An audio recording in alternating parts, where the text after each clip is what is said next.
Hello, welcome back to Sports Brief Podcast. Colton Hall coming at you live. Parliament above the winter advocate. Yeah, I'm lame. Get over it. Anywho, also got Tristin, my main dude. How you doing, big guy? Doing good. We're doing good. Been a pretty tough week, or has it just been life as usual? It's been a tough week. Since Sunday, the whole NFC North losing. Yeah. I mean, it's nice that everybody lost, but the fashion in which the Packers lost, we'll get to that later. Yep. It's been a long week, and I'm ready for Sunday. Yes. Obviously, you guys can obviously first start your day by subscribing for daily, scratch that, weekly Vikings and Packers takes right here, right below. Subscribe below so you get weekly hot takes from me and Tristin about the Packers and the Vikings, because we definitely go hot on them quite often. The hottest of takes. Yeah. So actually start us out with the Packers, because I'm not gonna lie to you. I was watching the game. I was back home with my dad last week, and we're sighting in my rifle to go hunting. And we were talking about it. I said, Dad, I was so disappointed in the Vikings, who, again, I'll get into in a sec, but I was just so disappointed. And I remember looking down at my phone, getting a notification that, like, Phillip Rivers and the Chargers just went up, like, it was like 22-7 or 29-7 with, like, very little time left to go in the fourth. I'm like, I didn't know what was going to happen. So go ahead, give us your hot take of what just go off, man. Who cares? Yeah, I don't know. It was rough. There's not much to evaluate from the Packers because they didn't really show up. So, yeah, I don't know what happened. They looked like everything was out of sync. The offense, the defense gave up so much huge plays. It was ridiculous. And after the game, I don't know. I think at halftime, the Green Bay's offense had like 40 yards or 50 yards maybe, but statistically, like one of the worst games of Rogers' career. And I don't know, afterwards, him and LaFleur kind of said the same thing about the game, that they got to L.A. a day beforehand, and he doesn't think the team and himself really handled their time there well. Mm-hmm. They said that they kind of went out and did stuff instead of focusing on the task at hand, which you almost expect. You're in Los Angeles. So now they're saying next time they go out to L.A. for when they go to San Francisco for the Niners game, they're going to try to go 2 days early, so they can get their fun stuff out of the way. But yeah, it was just a horrible performance all around by the Green Bay Packers. The offense was garbage. Special teams was garbage. The defense was garbage. Mm-hmm. The defense has been garbage for the last 3 or 4 weeks now. I don't really know what's going on with the defense. They started the year looking really good. The first 3 or 4 games, they looked very good. And then the last 3 or 4 games, they look like the old classic Packers defense that's giving up 400, 500 offensive yards a game. And I don't know what's going on, but it needs to get cleaned up. They play the Carolina Panthers this Sunday at home, thankfully. Kyle Allen will be the starting quarterback for Carolina because Cam Newton got put on IR, unfortunately. Yeah. But it's going to be a big test for Green Bay. They got a bye week next week. They've had a hell of a time trying to stop the run. So we'll see how they can do against Christian McCaffrey this week. I don't know. I'm optimistic. If they can get a win and head into the bye week, they play San Francisco coming out of the bye week. That'll be a big game. Yeah. They need to clean it up on defense, quit giving up so much huge chunk plays, and I think they'll be just fine. I think the offense is fine. However, one thing I did not like about the offense that was very, very evident is they looked worse with Davante Adams on the field. Really? So, yeah, his return has been getting a lot of hype the last couple of weeks for the Packers fans. They were like, oh, Rodgers is doing so good without Adams. Imagine what he's going to do with Adams. And even me on Facebook, I think the morning of the game, you probably saw it, but it said, like, breaking news, Davante Adams is back. He's active for this game. And I shared it, and I said, R.I.P. NFL. And it didn't age very well. Yeah, it was the Packers tried way too hard to get Adams the ball. Aaron Rodgers, he only had, like, every time he passed, it was like he just had tunnel vision to Davante Adams only and nobody else. He was just looking to throw to Adams. I think he ended up with like 11 or 12 receptions for like 30 yards. Like, it was bad. But yeah, they just need to get back to spreading the ball out more, throwing it to the running backs more, getting everybody else involved. I think the offense will be fine.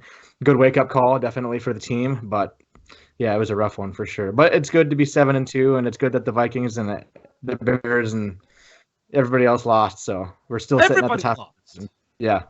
I'm just like, so first of all, I want to say this about the Packers. You know, man, they're still leading the division. If I'm a Packers fan, I'm not sweating it. If I'm being honest, I would much rather have this bad of a game now, like towards the middle of the season-ish, rather than, get to like week 15, week 16 when you're kind of in a way, warming up to go to the playoffs. I would much rather have this performance now where, the rest of the season, you guys get 4 more wins, you're pretty much a lock to get in the playoffs. And for me, and it was even better that it came against an AFC opponent, not an NFC opponent. Yep. Because if it came against an NFC opponent that was a playoff contender, it would have some big implications in the playoffs. So, thankfully it happened against the Chargers and nobody else. So, well, also I think it's the fact. I think was this the first week Melvin Gordon came back? It had to be like one of the first weeks he came back. I know he hasn't. I think he came back like three or 4 weeks ago, actually. Really? But okay. This is the first game he was even really a huge factor. Yeah. Yeah, and I was sitting there thinking, because I thought it was maybe his only first game back or whatever, but I was sitting there thinking, okay, this man is good. I had a kind of a gut feeling that he might go off a little bit because he'd been sitting on the bench for a while, or getting that whole he had that contract situation or whatever. Maybe had an injury, I don't know, but he had been out for a while, so I kind of expected him to maybe there's a chance he could have went off. It's not like he didn't get for 200 yards, but he scored a couple touchdowns. That. I watched I think a play or something of the Packers game. I watched their coach, I think after like a Green Bay penalty, him deep in the red zone, and they just said, you know what, screw it, we're gonna give it to Melvin Gordon up the middle, score a touchdown to put a dagger in the game. And like me sitting home watching the game or watching that one little clip, I'm like, that's ballsy. Mm-hmm. That is ballsy. I was like, that's I'm lucky enough to cover, the Winter Warriors football team. And last week they played St. Thomas More. And if you don't know who St. Thomas More is, they're in Rapid City. They're a great football team. And I remember sitting there thinking, because the Warriors got the ball to start the second half, and it was like 4th and 3 from their own 42-yard line or something like that. And I remember thinking, okay, he's probably going to punt here. His defense has been playing pretty well. But then I saw the quarterback jogging back to the huddle. I'm like, what's going on? Like maybe trying to draw him offside something. I thought that's what was going to be the play. They ran it right at STM, and I remember thinking he got like 5 or 6 yards on the play too. And I remember asking the coach about it. Coach Dan Aker. I was like, man, why? That much on the line, that much moving forward. It could have been a big game deciding play, and you just went and did. He goes, when you're playing football and you have, a slim lead and the other team, everybody in the stadium knows what you're going to do, and you still run the football down their throat and they can't stop it, that is so demoralizing. And I think that's a little bit of what happened to the Packers, kind of going forward. I think the Packers knew that Melvin Gordon was probably going to get the football and probably try to, run it in from 1 yard out. But just the fact that I think it was a little demoralizing to the Packers. And I think it's good for the Packers. I'm not saying, well, obviously it's good for the Vikings, but they didn't take advantage of the Chiefs game anyway, so it doesn't matter. But the Packers, I think this is good for them. Like I said, I think it's good for them to lose now like this rather than, week 15 or 16 moving forward. But, and I don't know, it could always be worse. Yeah, for sure. They said the same thing. Roger said the same thing. He said this was good for us. Good wake-up call. I think he said it was a good slice of humble pie because they were starting to listen to the outside chatter a little too much, and their ego was getting a little bit big. So it was definitely a good way to lose. I'd rather them get spanked and get woken up than lose a close game and think they don't need to change anything. So yep, absolutely. Let's kind of go in. By the way, I have to just give major props to Aaron Rodgers because every commercial he's been in, I have absolutely laughed my butt off. I absolutely love him in all commercials. And now all these, you see all these Kirk Cousins commercials with him doing, what is it, Pizza Ranch commercials. I'm just like, I don't want to hear it, dude. I would much rather watch Aaron Rodgers in a commercial rather than Kirk Cousins. Like that's just the harsh reality that I find myself in. Not only is Aaron Rodgers the better quarterback on the field, but he's also the better quarterback in commercials too. So you know what, this guy does it all. Anywho, let's kind of move on to the Vikings. I got to start off by saying, wow, can we just give the Vikings props? They're consistent at one thing, and one thing pretty much only: letting you down. And here's the thing. I think I say this on behalf of all Vikings fans. Let me skew it back here a little bit because I think this will probably, I think I speak on behalf of all Vikings fans when I say this. Ah! Because kind of moving forward, I can't believe this team continues to disappoint Vikings fans when it matters most. I mean, this was a game, the Packers had already beaten the Chiefs, I believe, the week before. And they had to go in there to get one win, just to kind of keep the pressure a little bit on the Packers, who I believe played later in the night. And again, really no skin off anybody's backs. I mean, all four NFC North teams lost here. But I admire the Vikings for many reasons. But one of the greatest things that they continue to do to me and other Vikings fans is choking the big moments. And it's been that way throughout the history. It's been the way, throughout the franchise. It's really hard. And it goes from top to bottom. The defense didn't show up. Corners, I was expecting Holton Hill to come back and absolutely give the Vikings a boost. Didn't happen. It wasn't like they played awful all game long, but T.Y. Hilton, he made Trey Waynes look like his little son. And it was just so frustrating to watch because everybody in the stadium knew Tyreek Hill was going to get the football. I think he finished with over 140 yards, a touchdown. Had a 40-yard touchdown on Trey Waynes and right between Harrison Smith. Heck of a play. Got to give the man a lot of credit.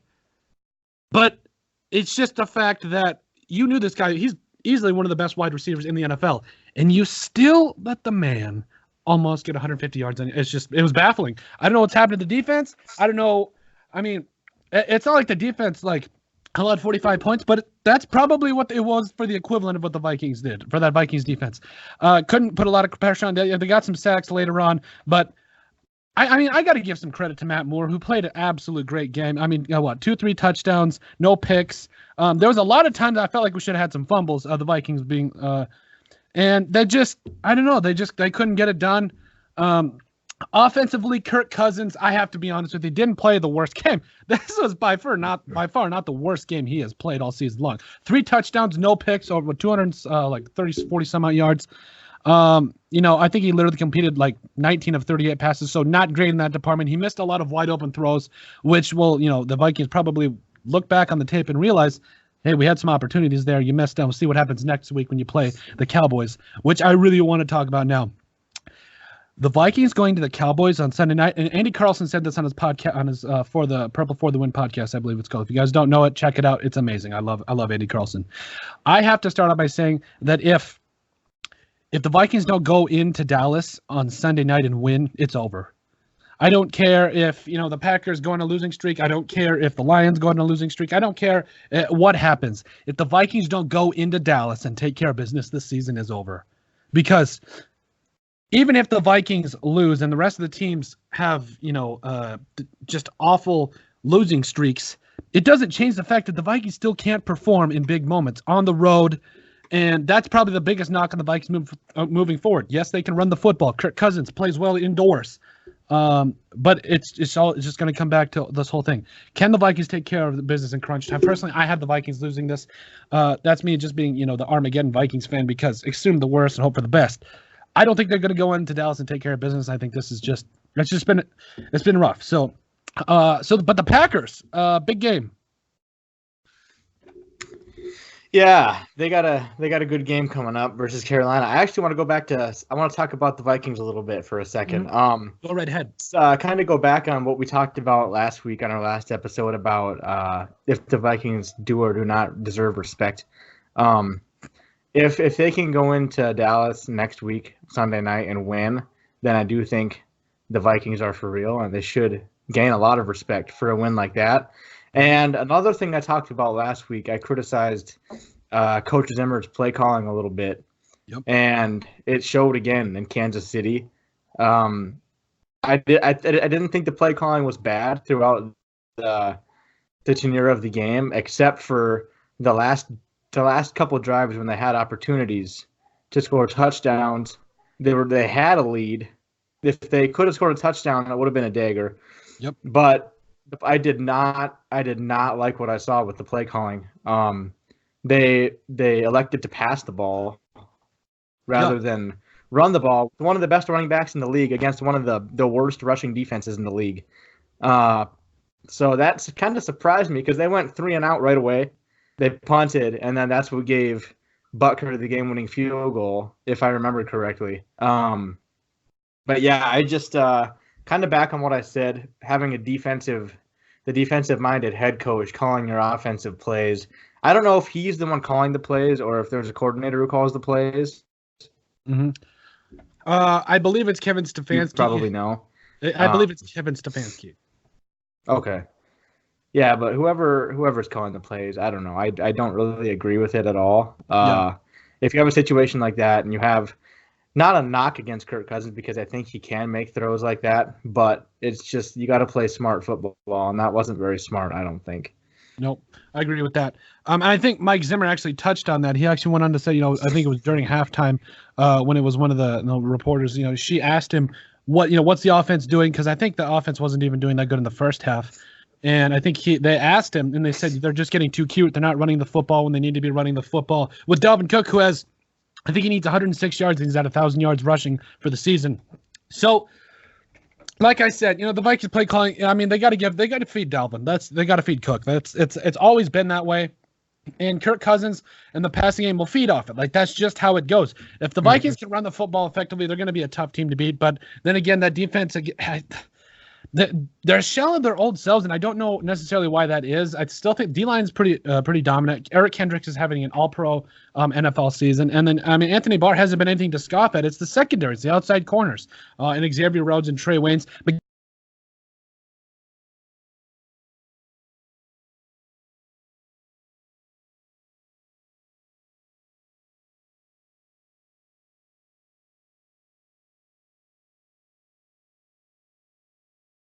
But in this game just to be like, hey, knock your crap off, figure it out, and let's go. So I think maybe hopefully he can go up against the Cowboys and take care of some business. No, but the Cowboys are going to pose a huge threat to the Vikings. But no, I absolutely agree with what you said, because the play calling, when you're not giving it to your best player, even though he was actually starting to break some runs toward the end of the game. So when they started to elect towards to pass, I'm thinking I don't know why they're passing when the identity of this football team is to run the football with Dalvin Cook, who has been, like I said, to this point, I think he's, I would say, in the conversation for MVP, but now he's not anymore because of only getting 70 yards. But at that point, he was in the conversation, at least in the top 10. So yeah, play calling has got to be better. I think the Vikings have to go back to their offensive identity, run it with Dalvin, and let Kirk Cousins do those rollout play action type throws and see what can happen. So also, Vikings also lost Adam Thielen. That's a big loss.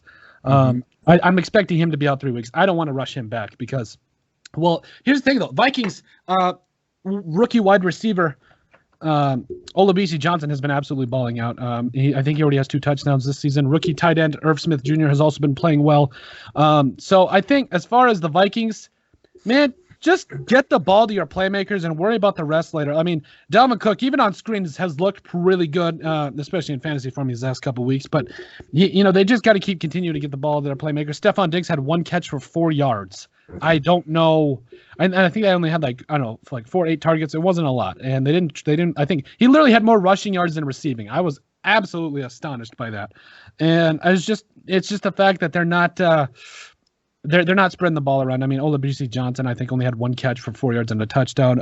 Irv Smith Jr. had actually quite a game. I was actually really happy to see that. And then Laquan Treadwell, came out of nowhere this game. I was absolutely thrilled to see that because he had 4 catches for 9 yards. I couldn't believe that. This guy shouldn't even be on the roster right now. If we're gonna be real, the only reason he's on the roster is because Josh Dotson is out right now, and I guess that's just kind of how it goes. It's nice to see him step up, but I don't think he's going to be on the roster much longer if we're being honest here. But no, play calling for the Vikings has got to get better, get back to running the football and ask questions later. That's my philosophy on this.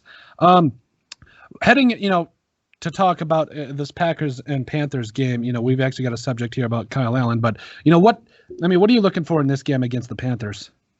I'm looking forward to see how, the run defense is pretty much what I'm most excited about. I'm not really worried about the offense. I think the offense is fine.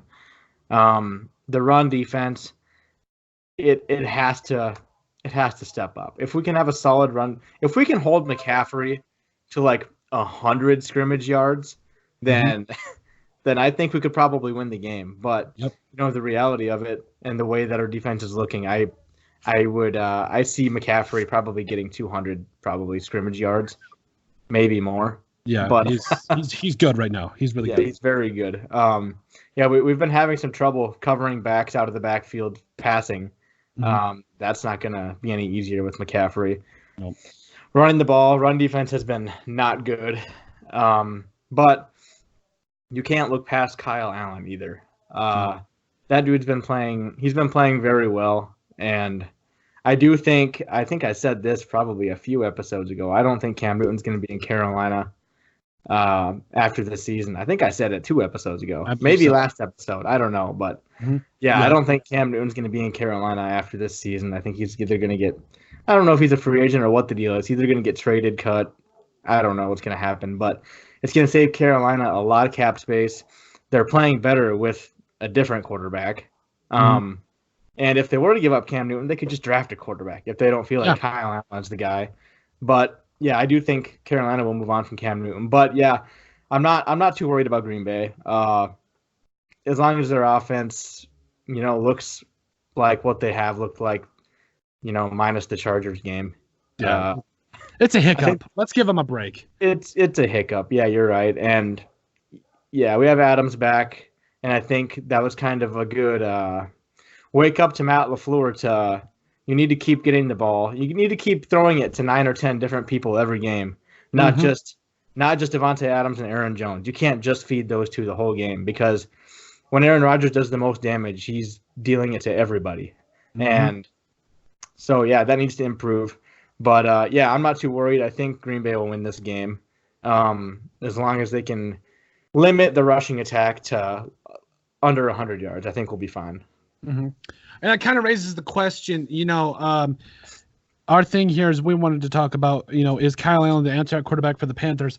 I would say, kind of going back to a couple years ago when the Vikings had Case Keenum, they didn't want to bench Case Keenum necessarily when Sam Bradford was healthy, even though, yes, they did bench him against the Bears, and I think it was the Bears, and Keenum came in and won the game for him.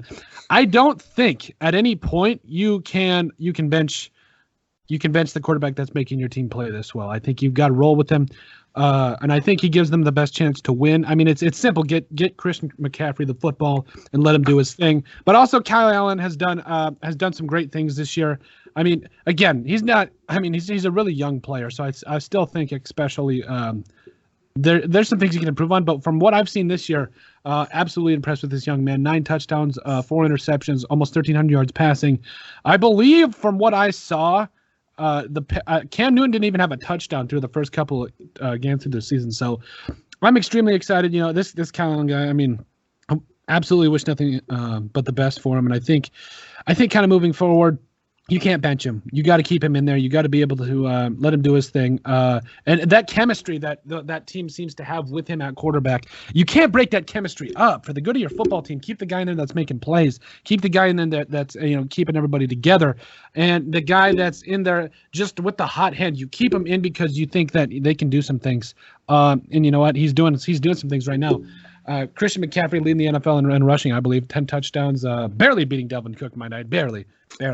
Vikings offensive line is atrocious still. Need to figure it out this next game, but Christian McCaffrey going to do his thing. I think that Kyle Allen could be the answer, because it's not like he needs to come in and throw 5 touchdowns a game for him to do anything. Like, literally, you give it to Christian McCaffrey. Like, it's like the Cowboys almost. Like Christian McCaffrey, I don't know if he's necessarily the same back as Zeke Elliott, but he's pretty close. Dual threat.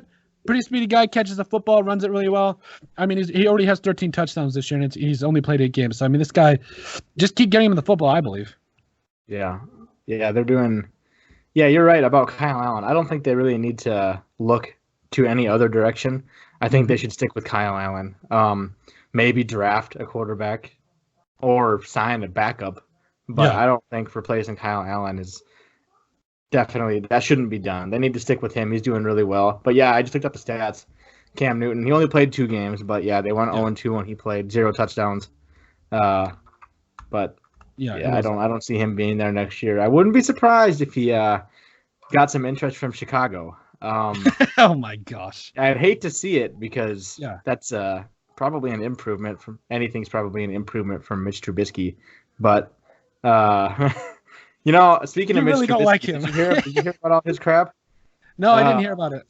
He's requesting that all of the TVs inside of their facility or whatever be turned off while they're there because he's sick of seeing him and the Bears get ripped by ESPN.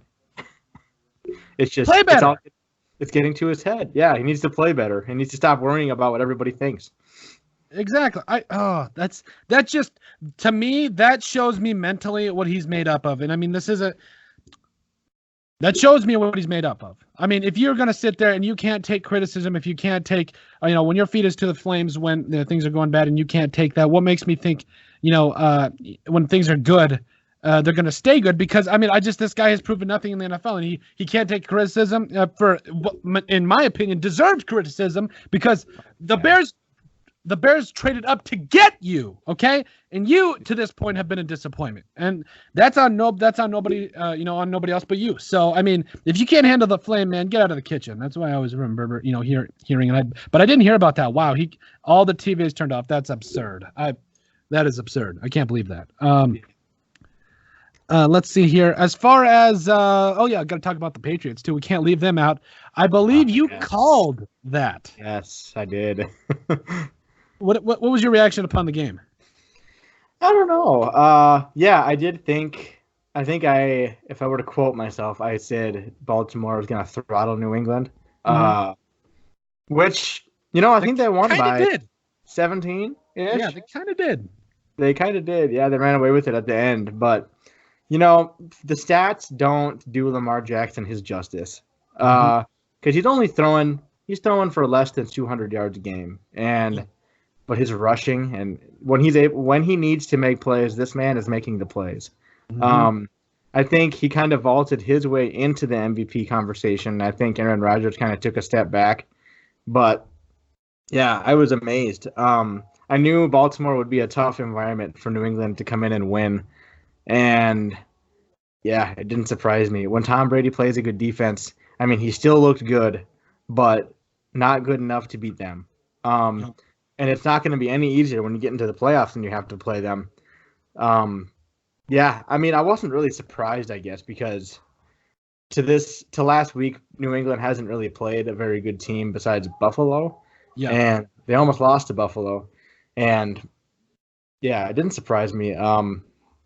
But I think I would just be super excited if I'm a Ravens fan right now, because I think the Ravens look like the best team in the AFC. And it's going to be interesting because Patrick Mahomes is looking like he's going to come back this week. I think the Chiefs will start. I mean, they did win last week, but I think they'll start winning more. But sorry. No, I understand. They have it coming to them, but things do. The AFC is going to be more exciting than it's been in recent years. In recent years, it's just been New England and then nobody else. Yeah. But now you got New England, you got the Houston Texans, you got the Chiefs, the Ravens, the Chargers. If they make it into the playoffs, I think they can be scary. Yeah. So they got 4 or 5 legitimate good teams, and it's starting to get a lot more balanced across the NFL. It's about time we have some power in the AFC, because I'm sick of the NFC being the juggernaut. Yeah. The NFL. So I'm super excited for the playoffs this year. It will not surprise me if Baltimore goes to the Super Bowl.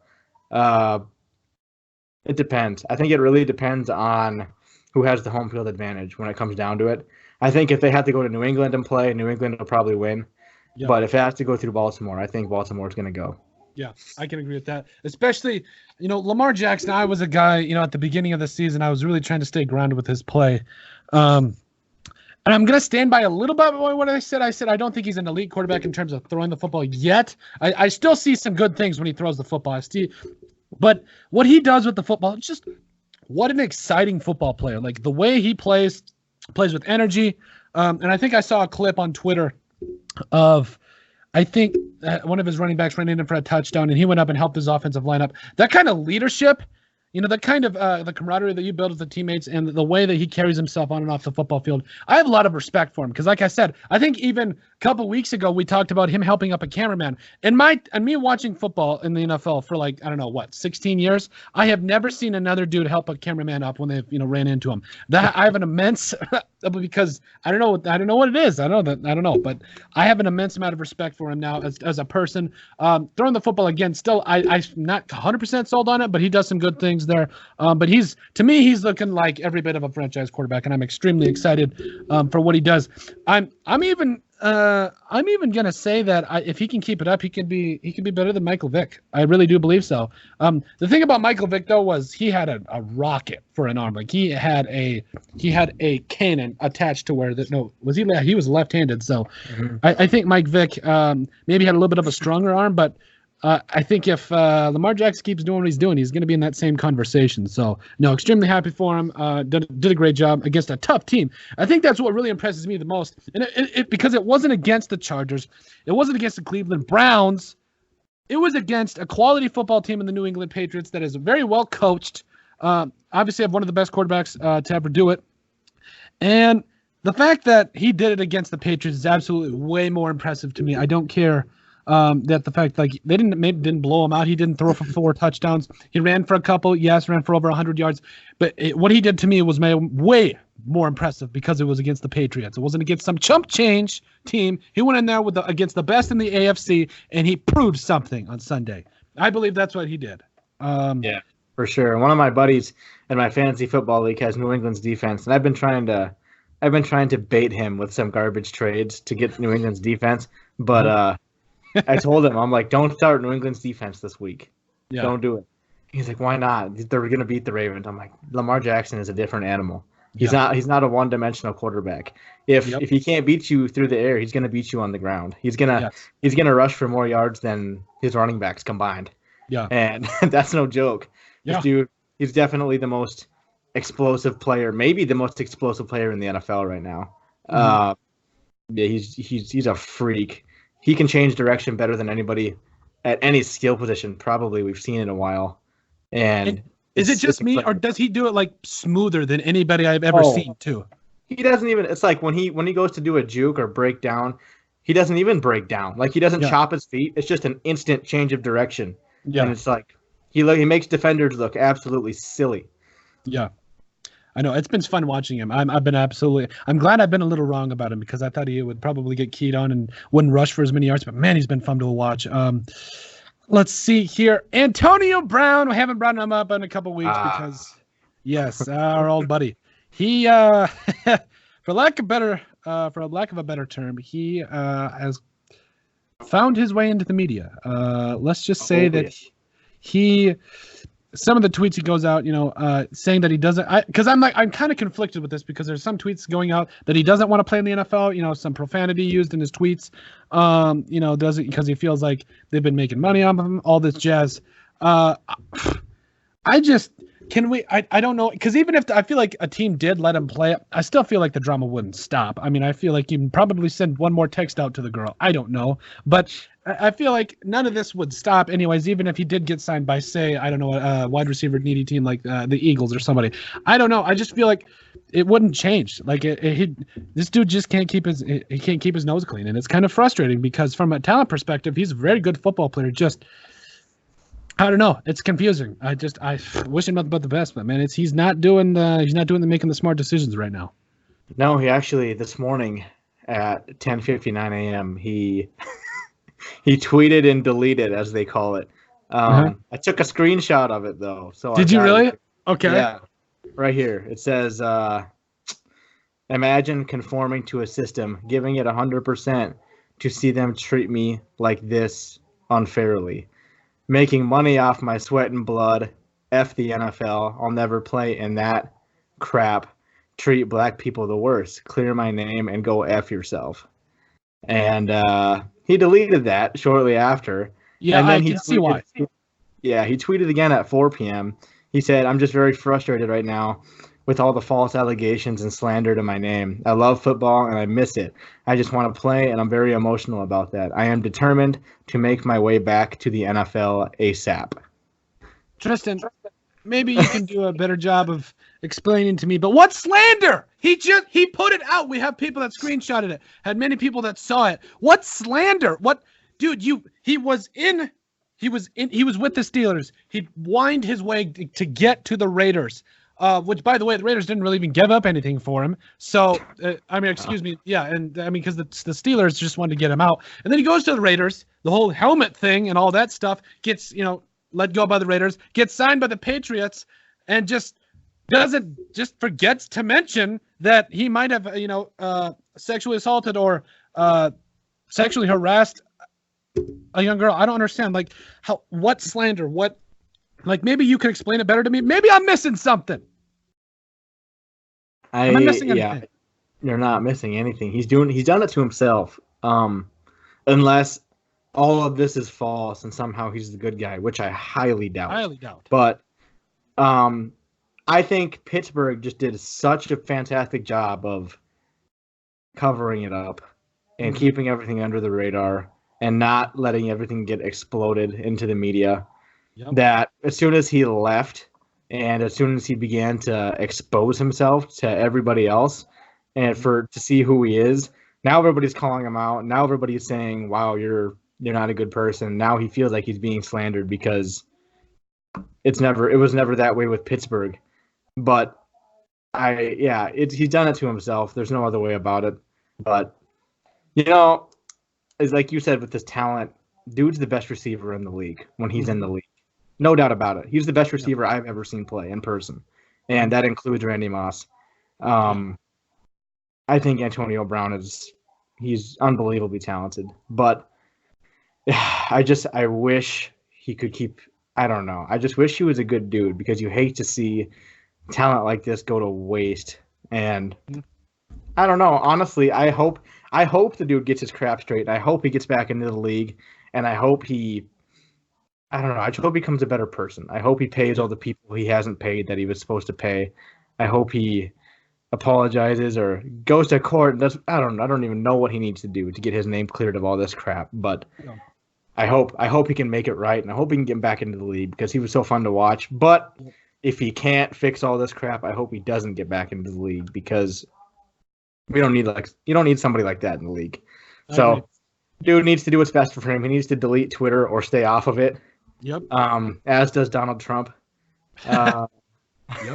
But he just needs to know when you have that kind of platform, you need to be wise, and he's very childish with it.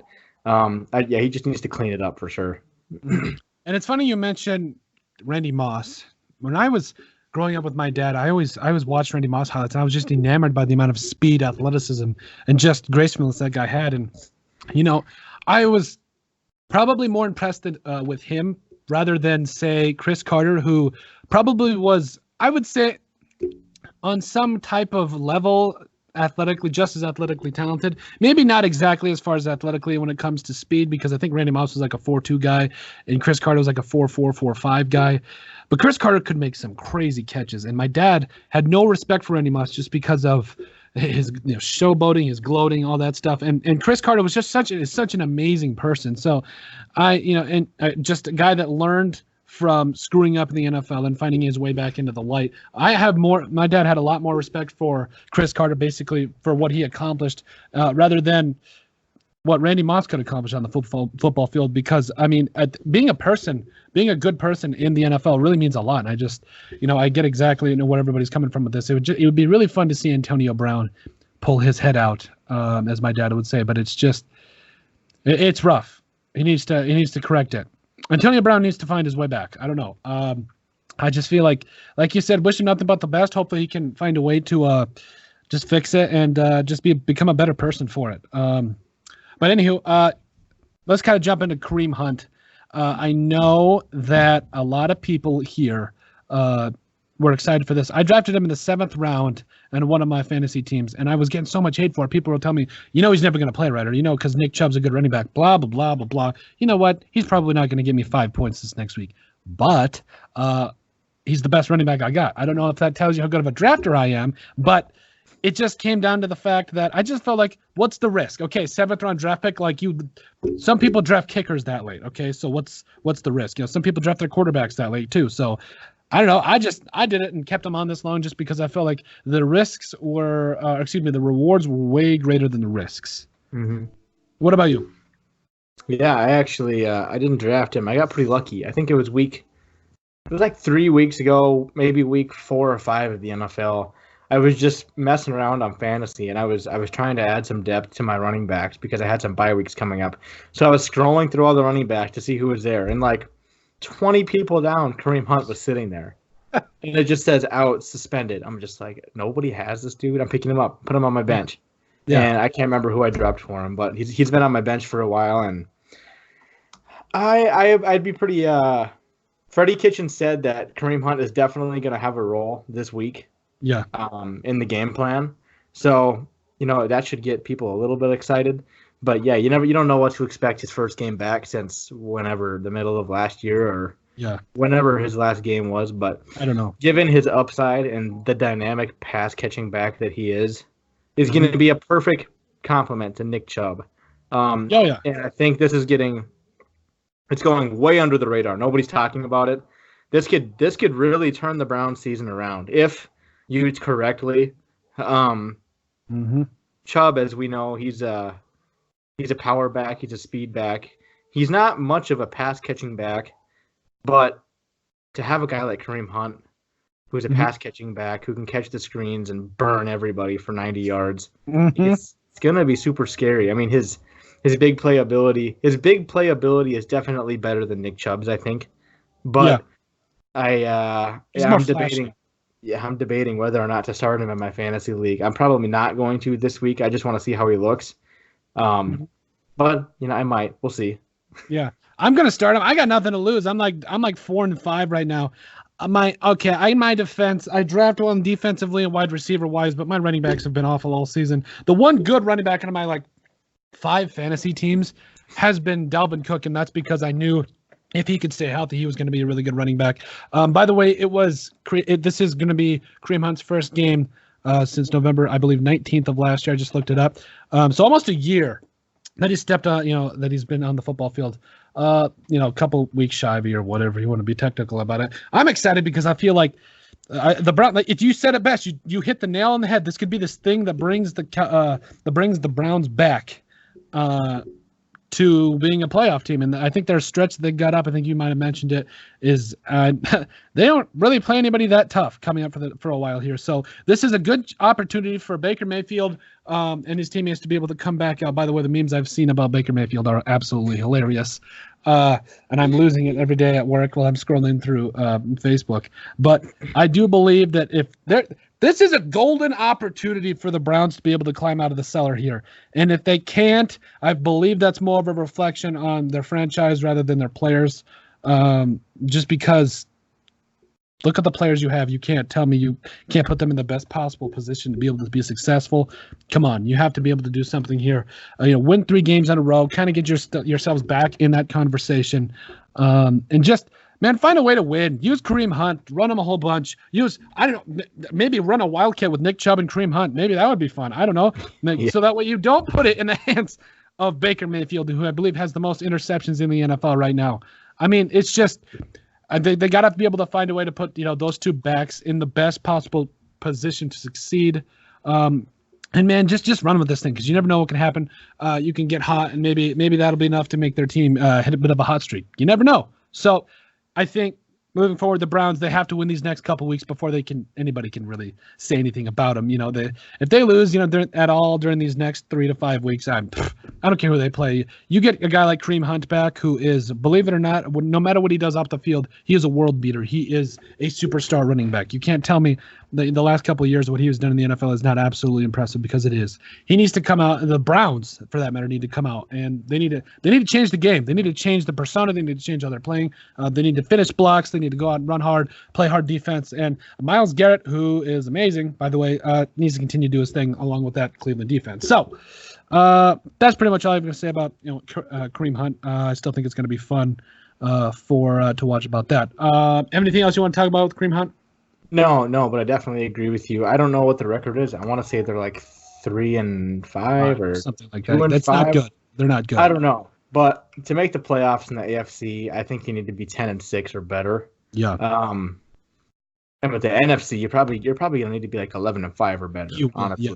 But they definitely need to turn it around. They don't have the best opponents coming up.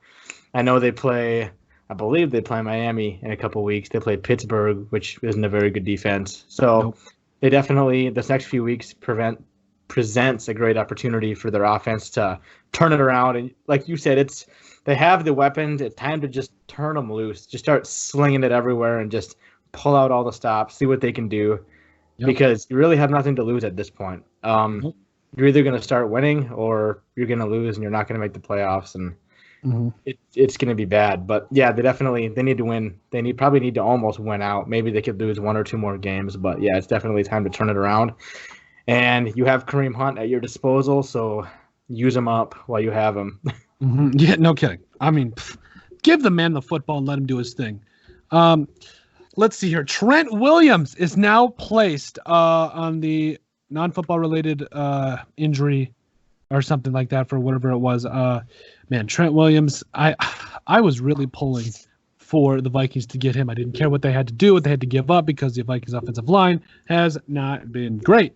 So the fact that they had the opportunity to even really trade for him and didn't do anything, I mean, I'm not really exactly shocked. I mean, it is the Vikings. They don't really do a lot of, big splash plays all that often. So the fact that Trent Brown finds himself on the list and not being able, he's not going to get, and this is what that means. Okay. I don't know if a lot of people, follow this. Trent Williams, now that he is no longer officially on the roster, that means the NFI list, now that the Redskins placed him on that list, they don't have to pay him. It says here, the reserve non-football injury-related list. Yes. So that means they don't have to pay him anything for the rest of the season. That's $6 million. He loses that. Also, it means that they're probably going to trade him. I think that was kind of a given because, I mean, he obviously doesn't want to be there. But don't have to pay him a salary. He can't play for the rest of the year. So basically, there's also going to be that question mark of him coming back next year, having him over a season off.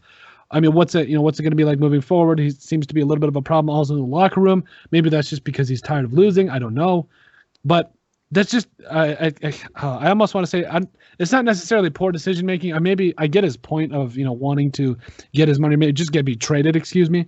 So I get the point. It's just the fact that, man, just be easy about it. He just losing a lot of money, and you could have played the rest of the season, made some money, and then see if you can get traded next year. You know what I'm saying? I don't know. Just a lot of crap happening for Trent Williams right now.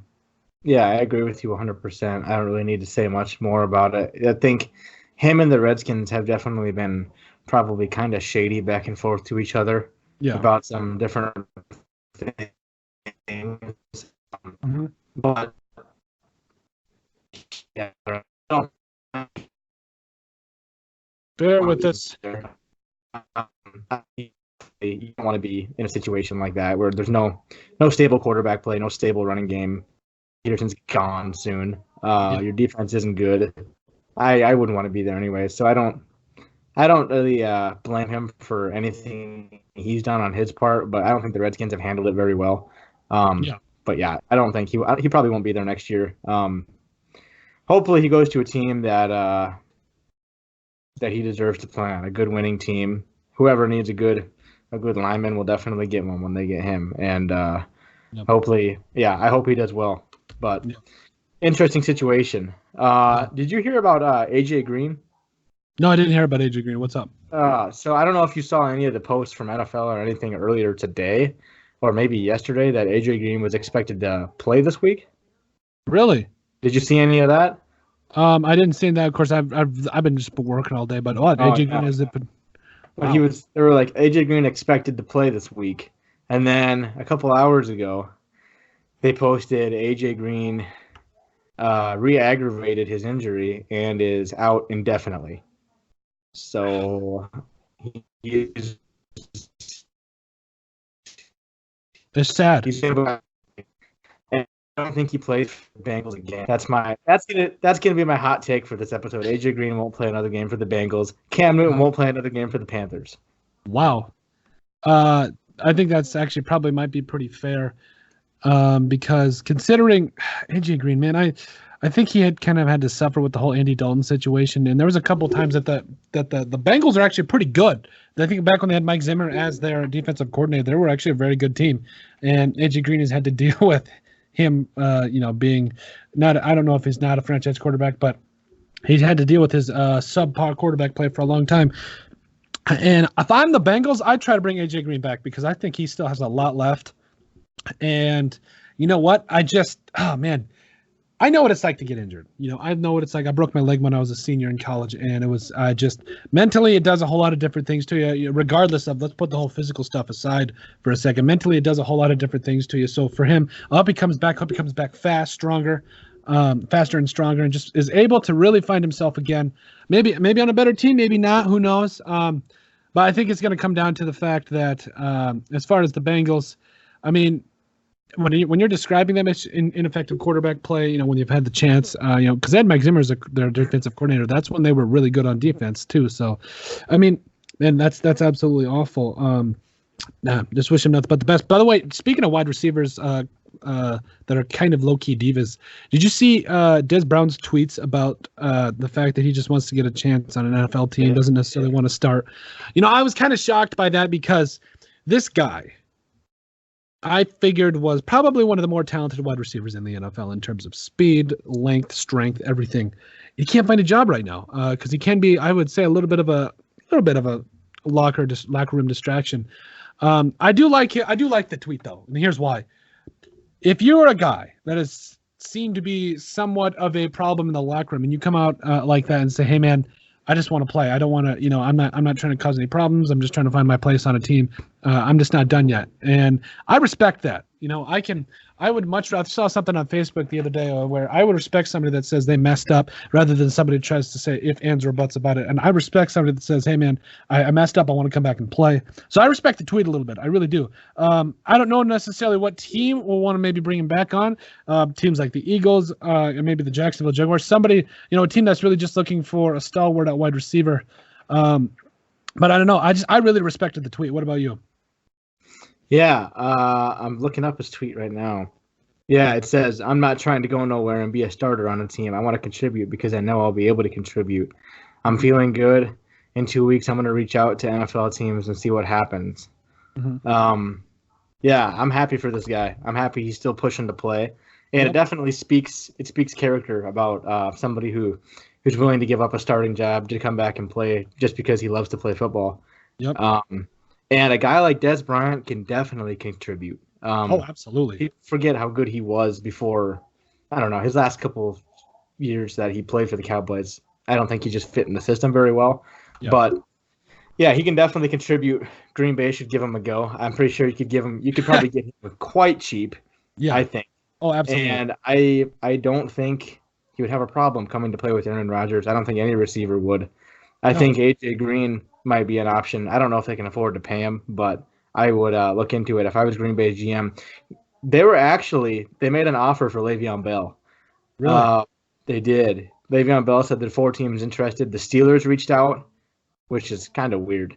The Packers reached out. I think it was Indianapolis and Miami, but I was pretty surprised Green Bay reached out. I mean, they got Aaron Jones and Jamal Williams, so that was it was interesting. But yeah, Dez Bryant, I hope he gets on a team. I don't know if he can get on a team this year. I think he can still. Yeah. I don't think there's any rules because he wasn't already on a team this year. But yeah, I hope he comes back and gets on a good team and gets what he deserves. Hopefully he won't be as much of a locker room distraction as he has been in the past. But yeah, I think he should definitely get a shot.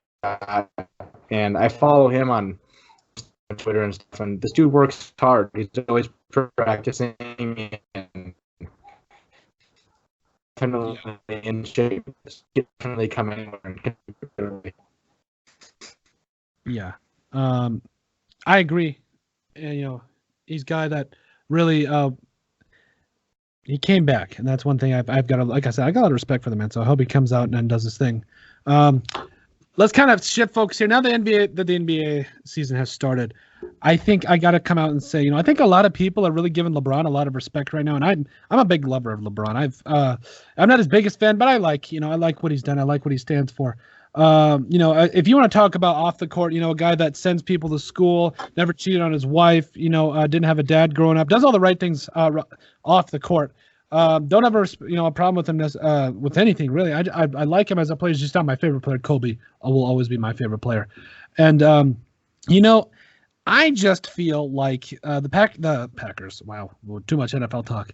I just feel like the Lakers are getting a little bit too much respect because did anybody forget what the Clippers just did to them in the first game of the season? Now, listen, I know it's the first game of the season, probably doesn't mean a whole lot, but did anybody forget the fact that, yes, the first game they ever played, but they dismantled the Lakers in the first game of the season. Now, I realize they've won 4 or 5 in a row. LeBron's had like 3 or 4 triple doubles in a row. That's really great to see. And Anthony Davis is going to be really exciting to see. But if you're going to sit here and tell me that this changes anything when they go against a quality team, the NBA is just like the NFL. It's any given day, any given night. So I don't necessarily think what they've accomplished is that impressive. I'm a Lakers fan, so I'm happy. But at the same time, you just got stomped by the Clippers, man. Don't try to come back and say, after 4 or 5 games, recently and just try to make it seem like everything's all right. Because to me, it's not okay. I think people are forgetting the fact that the Clippers just dismantled them. So, have you noticed how much he's been tearing it up? Yeah, that was really when the Clippers came out and beat the Lakers right away. The Clippers looked very sound. Kawhi looked like he'd been there for a while. It surprised me. I thought maybe they'd be a little, out of sync maybe, but they look like they know what they're doing, and the Lakers didn't look that way in the first game. Mm-hmm. I haven't been watching any of the games, but I follow it on Twitter and whatever. But I don't think LeBron's pace is sustainable right now. Just for, how old he is. He's going to probably take some of his, what do you call it?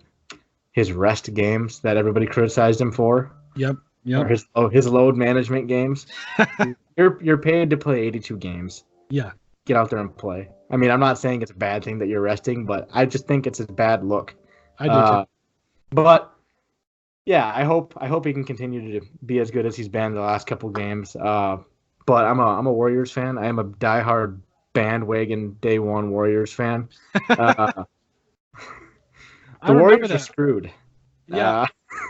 I remember we'd play 1-on-1 and you'd be like, Curry, and you'd cash it from the corner and you'd be like, no doubt. I'd be like, oh my God, I couldn't take it because no, I feel like, okay, the only reason the Warriors are screwed right now is because Steph Curry he's out, obviously, a broken hand and everything.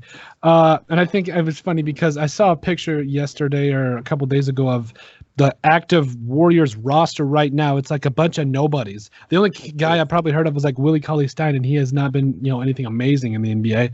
And then you look at, just everybody else on that roster other than Steph Curry, you're just kind of like, well, this is not good right now. This is really not good. Probably the worst starting lineup in the league, if we're being honest. Yeah. But yeah, they're 2-6 right now, I think. Mm-hmm. And yeah, Clay's not going to play at all this year unless somehow the Warriors make it into the postseason. Maybe Clay will come back in the postseason. I'm sure he'll be ready by then. Curry's out for 3 months. Draymond's out for like 5 more games, I think, with a finger injury, I think it was. And Kevon Looney, their good center, he's out for at least 2 weeks with a hamstring. Mm-hmm. And then D'Angelo Russell's hurt too. He hurt his ankle, and it never ends. He's not out for long though. They just said he's out this Friday versus the Timberwolves, I think. But after that, he should be good to go. I don't know. I really think that if they can at least stay in contention for that last playoff spot, and Steph comes back, I think they'll make it into the postseason. But if they can't, which I don't really see any possible way they're going to be able to stay alive, because they're playing with a lot of people that have never played for the Warriors before. And yeah, their lineup is not good, and they don't have anybody starting that was a starter prior to this year. So it's definitely interesting. Yeah, it's definitely not looking good. I do hope Clay comes back if they make the playoffs and they make a deep run and dismantle everybody and win the finals again. But Probably not going to happen. This is probably going to be a scrub year for the Warriors. So I really thought Curry was going to have a really good chance to win MVP this year because of them getting rid of Durant and Clay being out. Yeah. But, yeah, it's not happening. They're probably not even going to be in playoff contention, but, we'll see what happens. Best of luck. I think Steve Kerr's a great coach. I think they can manage to win a good bunch of games without those guys, but D'Lo needs to step up. Draymond needs to get back. And I think as long as they have those two healthy, I don't know what the hell. Draymond's never hurt except for this year. But, yeah, it's interesting for sure. Yeah, I'm just whole NBA thing, we'll kind of probably get more into that next week when things kind of heat up a little bit, but I would put a little bit of a preface in here, by kind of going over this stuff. But yeah, hope the Warriors, figure it out. Hope I actually really do hope that Steph heals up really rather quickly, because I do really like Steph as a person and as a player too. So, really looking forward to what happens there. But yeah, that's pretty much the end for the show. Obviously really enjoy and appreciate everybody that listens. Tristan, what you got lining up for next week? Anything fun? No, the Packers will be on a bye week next week, so it'll be kind of a sad week for me. I don't know what I'm going to do. Honestly, I'll probably just play some Madden, do the podcast. I think we're having a guest on next week, if I'm correct. Absolutely, yeah. We're gonna try to have Jamalcolm Liggins on. He was originally supposed to be on this week, excuse me. And some things kind of got shuffled around. We're gonna have he has spent a little time with the Eagles, and I played against him in college. Absolutely, one of the most amazing plays I'll ever see. We'll get into more of that next.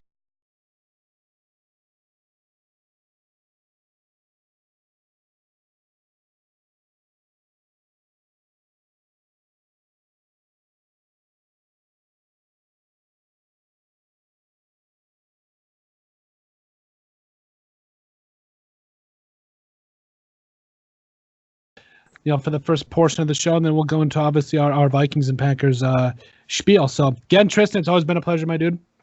Yep, appreciate it. See you next time.